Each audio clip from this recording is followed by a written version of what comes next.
CVS is moving to dismiss a lawsuit that alleges its fundraiser for diabetes, a fundraiser it was having for diabetes, was being funneled, the money from customers was being funneled into a debt, basically, that CVS had. Now, CVS's lawyers have said, quote, no good deed goes unpunished. We can put up the element here. This is a write-up in Legal Newsline that really caught traction online this week. A lot of people saw this. But again, CVS has posted a motion to dismiss it. That was back in October. The story itself is a couple of weeks old, but I think it was a tweet that caught people's attention and went viral. And it's funny how that happens, Ryan. It's sometimes like it just takes one tweet, something goes up in the trade publications or industry newsletters, and you don't hear about it until someone picks up on it. But it's kind of remarkable how much traction I saw this catch online.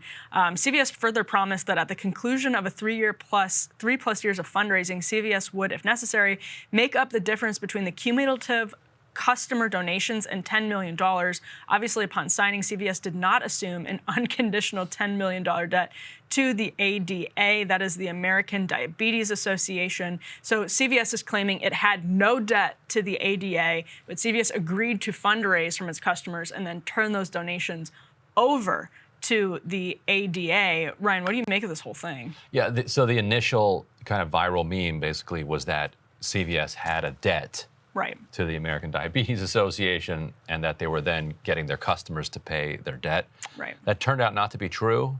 CVS created the quote-unquote debt by agreeing to raise $10 million for the ADA, and then if they failed over that 3-year period to raise the full $10 million from your 5 or 10 cents that you give at CVS, that they would then make up the difference.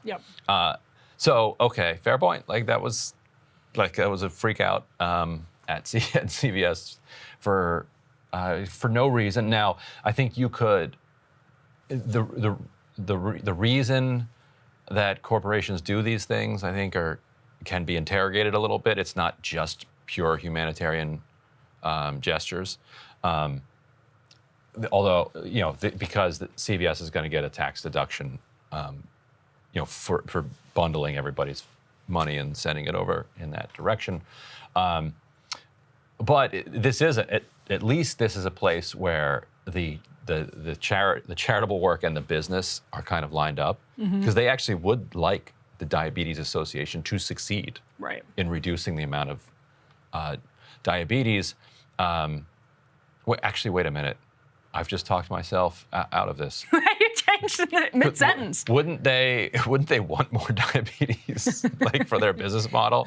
So that they can sell more insulin? No, well, actually, CVS took a stand, which I did not appreciate. But they are trying to get healthier. As a college student, I did not appreciate the stand CVS took on selling tobacco products, but they did do that, and that was probably a significant hit to their business. Because fewer sick people to buy all the different medicine. Yes. So good for them. But I'll go back to good for them. One of the reasons I think this caught so much traction online is because people are constantly being asked to do this and are happy to round up. Not everybody does it, but I think it is really easy. A lot of times people are happy to round up.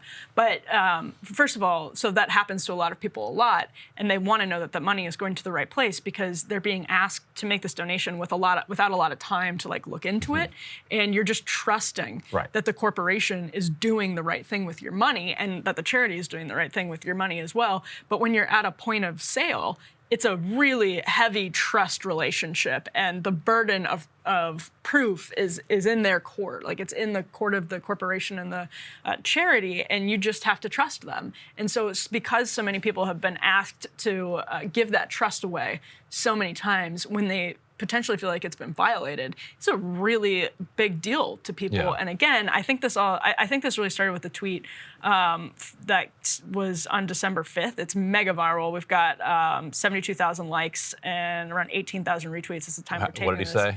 It's by Emma Van Inwegen. I'm probably not pronouncing that correctly, but she said CVS is being sued for asking customers to donate to the American Diabetes Association when they check out.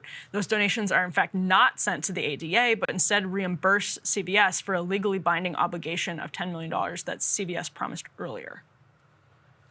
Oh, so, and then that's sort of accurate-ish, but not quite. Right. Because Not quite. What I originally read from that was like there was some judgment that they owed, that it was some type of like punishment, and they were asking customers to fill that in. And she's not exactly saying that, but she's kind of leading you in that direction. But the reason that they have a pledge is that CVS pledged to give them $10 million and to help to fundraise from their customers to get $10 million their way, and said, look, if we fail, we'll make up the difference. Like, Right, yeah, exactly. I think that's a little bit, because otherwise, what you would be left with would be CVS saying, we're going to try to raise you $10 million, but don't budget for it, because if we only raise you $5 million from our customers and they don't round up as much as we think they're going to round up, then you only get $5 million. Right. ADA would much prefer to have the guarantee of $10 million. So, in CVS's defense, their line, quote, no good deed goes unpunished, is fair enough.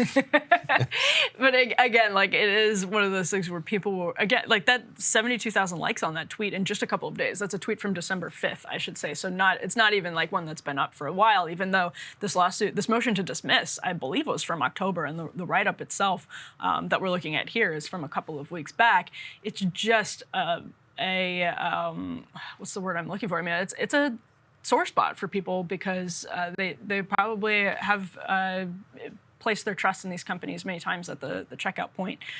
So CVS, I think that's also probably why CVS came out swinging with a motion to dismiss with things that say, like, no good deed goes unpunished, because this could be very bad for their ability to raise money in the future. Yeah. Crazy story.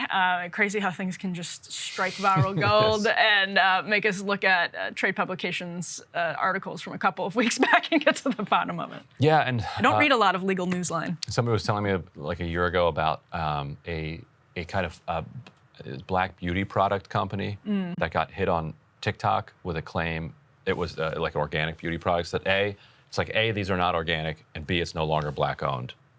Neither thing was true. It like went viral on TikTok, like destroyed the company. Right. I mean, not completely destroyed, but like absolutely smashed the company. That's the thing, we're having all these... And just completely false. Yeah, you have all these conversations about misinformation and disinformation, and a lot of times, we talked about this on last week's show, like what PolitiFact is doing. I was reading a study by two academics, they're actually out of Europe.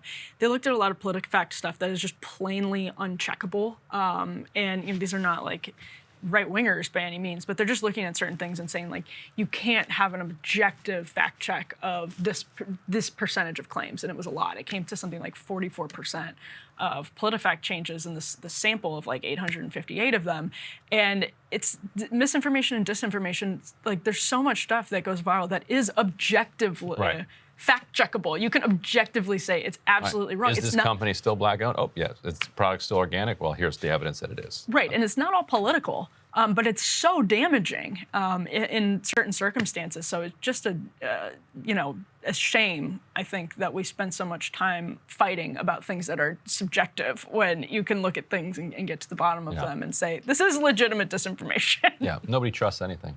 That's right. And honestly, I say this, people disagree with me, it's rational. Yeah. There's a lot of lying going on out there. That's right.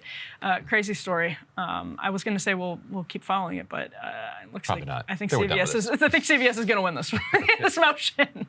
Hey guys, ready or not, 2024 is fully upon us now, and Sagar and I have been brainstorming ways that we can really up our game for this critical election. Yeah, we rely on our premium subs to expand our coverage, to add staff, to upgrade the studio. We just want to give you the best independent coverage of this election, which is possible. So if you can help us out, become a premium subscriber today, breakingpoints.com, or the link is down here in the description video. It really means the world to us, and if you like what we're all about, this is the best possible way to keep us 100% independent, working only for you.